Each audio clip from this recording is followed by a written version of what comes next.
coisa totalmente fora de contexto agora, que eu vou falar pra vocês. Eu tava pensando aqui, que vocês não sabem, né? Mas eu já tive um canal antes no YouTube. Porém, eu perdi o canal, nem sei mais onde tá, não consigo encontrar de jeito nenhum. E eu resolvi criar esse canal porque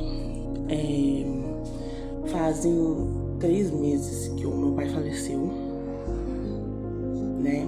E meu pai era uma pessoa que eu amava muito, muito, muito, muito, muito. Ele foi o melhor pai pra mim. O melhor pai que eu pude ter. Ontem eu tava lembrando dele, tava vendo umas coisas dele no meu telefone, no meu Instagram, porque eu gosto de salvar, boto nos destaques. E o luto é uma coisa muito complicada, sabe? Eu sinto que eu tava sendo preparada antes, porque há uns 3 anos atrás, um amigo meu faleceu, né? E a gente morava no mesmo prédio. Ele morava no andar de cima, no 3º andar. Eu morava no 2º e tinha um pessoal que morava no 3º, no 1º. Porque era um apartamento por andar. E a gente era muito amigo, meu marido, com ele, muito amigo. Ele era muito gente boa, ele fez a minha família, meu Deus. Uma pessoa ótima. E ele morreu. E eu achei o corpo dele no apartamento, né? E eu lembro até hoje a sensação, gente. Ai, horrível, horrível, horrível. Como foi, porque eu chamei ele e ele era uma pessoa que tinha um sono muito leve. Rapidinho ele, sabe? Rapidinho ele acordava. Eu chamei ele e ele não me respondeu. Aí eu imaginei, pô, ele tá dormindo, mas alguma coisa me fez voltar lá. Aí eu voltei lá, ele tava deitado, com a mão no peito e uma perna no chão, e a outra perna em cima da cama. Eu chamei ele nada, eu liguei pra minha mãe, falei, mãe, minha mãe morava 2 ruas depois da minha. Eu morava na 28, na avenida, assim, né? E ela morava 2 ruas depois, dentro da rua. Chamei ela e falei que ele não tava se sentindo bem, que eu achava que ele tava passando mal. Minha mãe foi lá, ligamos pra emergência, demorou horas, enfim. A minha mãe falou que ele tinha morrido. Todo mundo falou que tinha morrido. E eu, minha negação, falei, não morreu, vou esperar o pessoal chegar aqui. Quando chegaram, foi o pessoal foi o legista que chegou, porque aqui é um legista pra Campos e região. Porque eu sou de Campos, Goitacazes. Campos e região. Então o legista tava lá na casa de não sei aonde. E o legista chegou, viu ele, né? Aí quando o legista falou que ele tava morto, eu entrei em desespero. Acho que meu Deus do céu, gente. Eu lembro hoje, me sinto sem ar. Até hoje eu fico um pouco coisa. E depois que ele morreu, a casa ficou vazia, porque o irmão de consideração dele viu que ele tava morto e simplesmente pegou as coisas dele e foi embora. Não chamou uma ambulância, não chamou um socorro, nada, só deixou lá o corpo e que se dane e foi embora. E eu vi ele indo embora, mas eu achei que ele tava, sei lá, ia fazer alguma coisa. Não imaginei que meu amigo tava morto e ele tinha deixado o corpo lá, porque o legista falou que o corpo ele tava morto desde 6 horas da manhã. E eu só fui na casa dele 11 horas da manhã. E quando eu vi o irmão dele, era 8 e pouca da manhã, assim, porque ele tava virando a esquina. E nunca mais eu vi ele. Nunca mais. Deus é tão bom que eu nunca mais ouvi ele, porque eu falo pra vocês, eu acho que se eu encontrasse hoje em dia eu não sei, mas eu fiquei sabendo que ele virou morador de rua, né, viciado, e ele eu descobri depois, né, que ele tinha HIV, descobri depois, menor problema com isso, não sou preconceituosa em relação a isso, menor problema, mas eu acho que no mínimo, como amizade, ele deveria ter dito, né, ele deveria ter dito pra gente que ele tinha, porque também ele não tava tomando os remédios dele, porque a gente achou vários remédios lá no apartamento desse outro irmão, porque ele foi embora, literalmente sem nada, tá? Só foi com a bolsa, uma bolsa normal, sabe? Bolsa normal, tipo bolsa assim, normal, tipo minha bolsa. E acabou. Não achamos nada. E ele foi embora e deixou meu amigo lá. Meu marido mandando mensagem pra mim. Deixou meu amigo lá morto. E eu agi tudo, e eu lembro que eu ficava em casa, parecia que eu ficava escutando a risada dele, eu ficava escutando ele falando. Ele já tinha mais de 40 anos. E no resumo da história, ele infartou. né, teve um infarto, infelizmente. E eu sofri muito com a morte dele, muito mesmo. E eu não sabia, mas eu já tava grávida naquela época. E se ele tivesse vivo hoje, ele que seria padrinho da minha filha. Hoje quem é padrinho da minha filha é o marido da minha irmã, meu cunhado. E a minha irmã junto. Foi muito doloroso. Eu demorei muito pra poder me recuperar, porque não só o fato em si não foi por ter achado o corpo dele, sabe? Mas o fato assim foi por ter... Ele era porque foi a primeira pessoa próxima, muito próxima a mim, que faleceu. Porque geralmente morre um primo, uma tia bem distante, mas tipo, não tem convívio. Mas foi uma pessoa muito próxima, sabe? Que faleceu, e eu fiquei muito sentida em relação a isso. A gente se mudou depois de um tempo, porque eu não queria mais ficar lá. Fomos pra uma outra casa e tudo mais. Consegui me recuperar, mas eu lembrava dele, vira e mexe, às vezes eu ainda lembro dele. Eu dou risada das coisas que ele falava com a minha mãe, com o pessoal da minha casa lá. E depois o meu tio faleceu, o marido da minha tia. Na verdade, ele é meu primo, mas né, me criou também, meu tio. Ele faleceu, ele tava com câncer nos ossos, enfim, tomou conta de tudo. Eu lembro que cada final de semana que eu ia na casa da minha tia, ele tava de um jeito. Teve um que ele tava bem, aí teve outro que ele já tava ruim, meio coisa. Aí o último final de semana que eu vi ele foi que ele já tava acamado.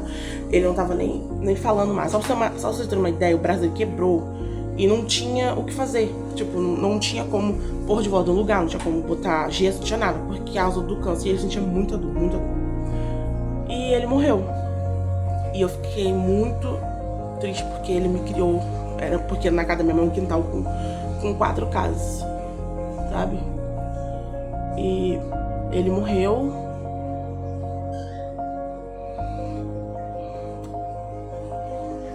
Gente.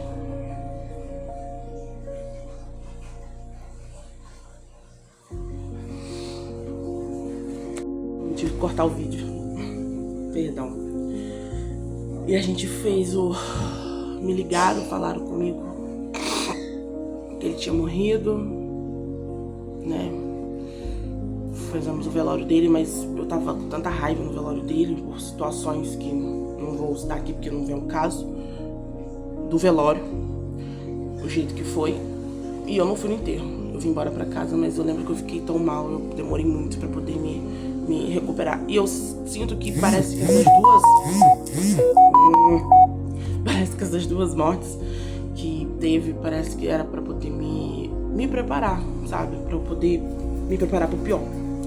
E o meu pai sempre foi uma pessoa trabalhadora, sabe? Sempre foi uma pessoa trabalhadora, sempre. Fazia tudo pela gente. Eu me lembro perfeitamente disso. Tudo que a gente pedia a ele, eu pedia a ele dava. Meu marido até fala que ele me mimou muito.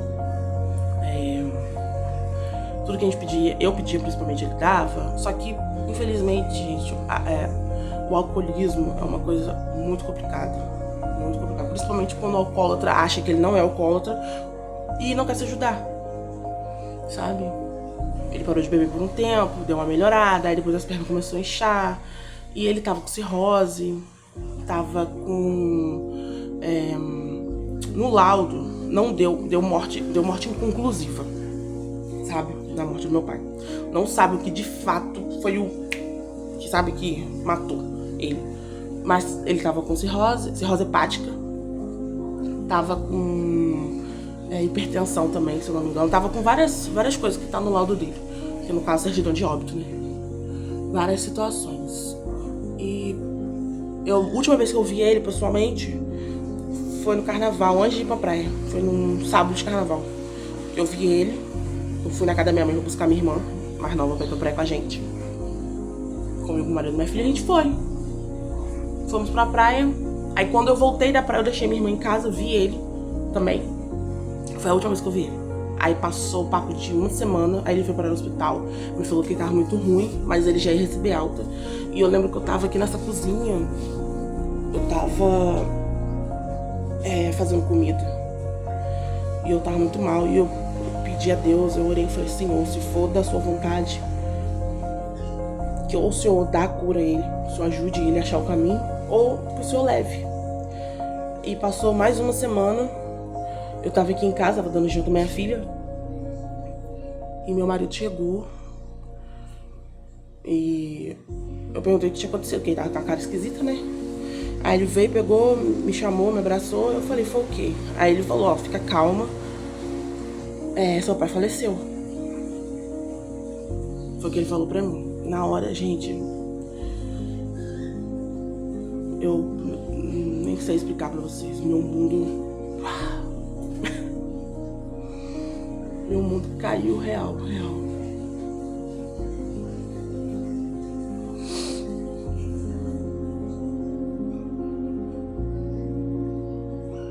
Lembrar disso ainda dói muito. Porque eu só conheço meu pai de verdade, sabe como é que meu pai era? Ele era engraçado, ele cantava, a gente fazia a roda de pagode na casa da minha mãe. E minha mãe falou que ele morreu tranquilo, sabe? Porque ela falou que ela chegou do serviço às 3 horas, sim, ele tava dormindo, né? Tava dormindo, ela foi lá falar com ele. Falou com ele e falou que ela tava indo no supermercado. E ele pediu pra ela comprar sardinha pra fazer pra ele. Porque ele gostava muito, ele tava deitado e pediu água. E ela deu a garrafa d'água e ela foi pro supermercado. Ela falou que ela voltou umas 4 horas por aí assim. Foi lá no quarto falar com ele. Pra falar que ela tinha chegado, ele foi, balançou a cabeça assim e voltou a dormir. Ela disse que foi coisa de 10 minutos. Ela voltou de novo, ela saiu da cozinha e voltou de novo ao quarto pra perguntar como é que ele queria a sardinha. E ela chamou e ele não respondeu. Aí ela foi nos fundos, onde minha irmã mora, chamou minha irmã e meu cunhado pra poder falar com ele, porque achava que o meu pai tinha morrido. E ele realmente tinha morrido. Ele morreu na cama dele, deitado, na cobertinha dele, dormindo. E não sentiu dor. E eu lembro que isso aconteceu, foi 4 horas da tarde, 3 e pouco, 4 horas da tarde. E eu só fiquei sabendo disso quando meu marido chegou em casa, era 7 horas da noite. Porque ninguém queria me contar assim, porque eles ficaram com medo de eu passar mal. Porque, pra quem não sabe, óbvio que vocês não sabem, eu tenho pressão alta, eu tenho TDAH e eu sou epilética, então eles ficaram com medo de eu ter uma convulsão por causa de nervosismo e acabar passando mal. E aí, toda uma demora, meu sogro veio buscar a gente aqui, porque eu moro bem longe da casa da minha mãe. Meu sogro veio buscar a gente pra poder levar a gente pra casa da minha mãe. Quando eu cheguei lá, eu achei que o pessoal do Rabicão já tinha tirado o corpo dele. Mas não, ele tava no quarto da minha mãe ainda. E eu fui lá e, meu Deus...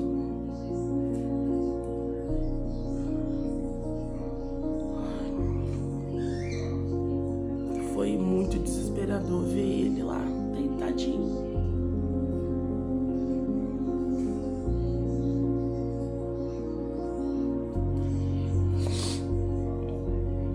Ai, eu só sabia chorar, gritar. Falava pra ele acordar. Às vezes eu me pego pensando, será que isso realmente aconteceu? Será que ele realmente morreu? Ai, é difícil na casa da minha mãe e ele não tá lá, sentado na garagem. Bem difícil. Mas a da minha filha, ele morreu em março, né? Ele morreu em março e... ele morreu dia 2 de março. Aniversário da minha filha é 26 de maio e eu não ia fazer nada porque eu não tava bem. Mas depois minha mãe conversou comigo, né? Porque meu pai era uma pessoa tão alegre, ele não lidava com a morte desse jeito, ele não era assim. Ai. Mas é tão difícil. E depois que ele morreu, eu sinto que eu, sei lá, sabe? Quando a gente se fecha Eu me fechei pra tudo. Menos pra minha família. Quer dizer, pra minha família um tempo, mas agora que eu tô voltando mais aquele tempo, todo mundo junto, todo mundo perto, de que estiver aqui de churrasco. E agora eu tô programando uma festa junina aqui em casa. Mas eu me fechei pra amizade, me fechei pra tudo, porque parece que eu não quero ter ligação com as pessoas, porque eu não quero, parece que eu sinto que as pessoas vão morrer e eu vou ter que passar por aquele luto todo de novo, com meu amigo, com meu tio, com meu pai. Mas todo mundo morre, gente, infelizmente. Eu tenho que aceitar isso. Isso eu tenho que aceitar. Mas hoje a questão eu criei esse canal pra eu conseguir seguir em frente, porque eu fico em casa, cuido da minha filha, porque eu tenho problema de saúde, pra mim trabalhar é complicado, meu marido trabalha. E vou dar um exemplo pra vocês. Se eu arrumo a minha casa todinha na segunda-feira, o restante da semana eu não vou ter nada pra fazer. Só manutençãozinha, sabe? E você ficar procrastinando no sofá, na cama, ou qualquer outra coisa, pensando em coisas ruins, você acaba fazendo coisas ruins com você mesmo. Eu digo isso porque eu fui uma pré-adolescente que se cortava, que fazia muita merda. Então, hoje em dia eu tenho uma filha e não é esse tipo de coisa que eu quero mais. Me dói muito saber que meu pai não tá mais aqui. Sabe? Me dói muito, muito, muito. E desde que ele morreu, eu sonhei com ele uma vez só. Foi um sonho bonito, inclusive. Eu não vou lembrar agora pra contar pra vocês, mas foi um sonho bonito. E eu tô falando isso aqui porque é mais uma... Pra mim, esse canal é como se fosse um diário pra eu poder manter minha cabeça ocupada. Não espero ter 1 milhão de inscritos, não espero ter vários seguidores. É só pra eu poder distrair minha cabeça. Sabe? Ter foco em alguma coisa. Conseguir alguma coisa. Sair da minha rotina e não ficar pensando em coisas que eu não deveria pensar. Sabe? E não ficar triste porque meu pai não ia gostar de me ver triste. Esse vídeo nem introdução teve. Só peguei e soltei porque são certas coisas que eu acho que eu não devo estar passando isso sozinha. Com certeza deve ter pessoas que têm o mesmo pensamento, o mesmo sentimento que eu tenho em relação a isso. Mas eu sinto muita falta do meu pai. Eu até desliguei a câmera. Aqui, ó, a câmera. Aqui. Eu até desliguei a câmera pra poder falar isso pra vocês, porque depois eu não quero rever isso na filmagem. Também não quero que o meu marido veja, porque também não na filmagem. Pra ele não ficar preocupado, né? Mas assim, um dia de cada vez, né? Fazem 3 meses que ele morreu. Dia 2 vai fazer 4. E eu vou falar um negócio pra vocês. O pior dia do luto não é quando você descobre a morte da pessoa, né? Não é quando você enterra, não é no primeiro dia, no segundo dia, que ainda tem gente, você tá sempre rodeado de alguém. Não é. O pior dia do luto vai ser um dia normal, como ontem pra mim. Eu tava normal, fazendo minhas coisas. Na verdade, eu tava dando um almoço à minha filha. E eu vi uma foto, que é a minha foto de capa do telefone, é eu e ele. Eu vi uma foto nossa no Instagram e eu comecei a lembrar. Como eu gosto de me afundar mais ainda, eu fui procurar mais fotos no Instagram. Fui procurar vídeo dele, a voz dele. E eu chorei tanto, tanto, tanto. E eu falo pra vocês, esse sim é o pior dia do luto. É um dia que você tá fazendo as suas coisas de boa, tranquila, e você lembra da pessoa. Você lembra da pessoa, de como a pessoa é, e você sente saudade. Porque a única coisa que dá pra você é sentir saudade. Sentir saudade. E esse ano passado, o Natal foi aqui na minha casa. Foi o Natal que a gente fez na minha casa. E ele veio. Eu aluguei um karaokê, porque ele gostava de cantar, e foi um Natal maravilhoso. Parecia que era uma despedida, sabe, dele. Foi tudo ótimo. E essa vai ser as lembranças que vão ficar. Eu não tenho lembrança ruim do meu pai, eu tenho lembrança boa. Muito boa. E agora é seguir em frente. Seguir em frente, né? superar isso. Ver também que eu tenho uma mãe, que é ótima. Do jeito dela, a gente se aproximou bastante depois que meu pai faleceu. A gente se fala todo dia por videochamada, por ligação. Minha irmã mais nova também, até a mais velha, que a gente não se dá tão bem assim, mas né, a gente tem alguns atritos, mas estamos aí com o que precisar. E é isso, tem que continuar, né? Eu sei que não é fácil, ele faz muita falta, principalmente por ser um quintal, sabe? Quem mora em quintal com várias casas sabe como é que é. E eu sou criada lá, né?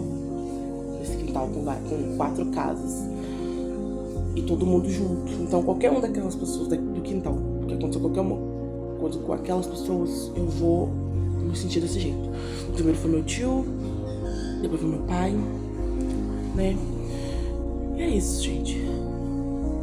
É isso. O luto é complicado, né? Eu sei que eu não devo estar sozinha nessa. Eu sei que alguém, você que pode estar me assistindo, pode ter perdido uma pessoa também tão importante quanto eu perdi. E te falar que você não tá sozinho. É um dia de cada vez, né? Um dia de cada vez. Se você precisar de ajuda, procure ajuda pra conversar. E é isso.